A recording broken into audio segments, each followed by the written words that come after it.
We're here to show how easy it is to install an ion plunger switch. The first thing we do is locate a spot about halfway between the top and middle hinge, and using a 3/4 inch wood bit, we drill a hole 1 inch into the door frame. Now using a 1/4 inch bit, we drill about 7 inches into the hollow space of the wall for the antenna. GE sensors are learned into the system when the battery is inserted and a tamper signal is sent out, so you'll want to do this before installing it. This also shows how easy it is to insert the battery and how field replacements can be made if necessary. Because there can be insulation on the wall, we supply a plastic straw to use as an antenna guide.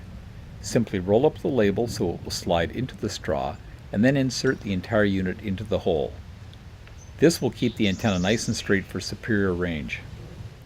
Now we line up the plunger so it's nice and straight, and using the supplied screws, secure the plunger into place.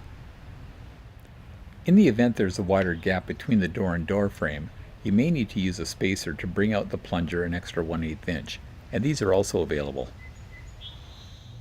And that's it. The installation is complete.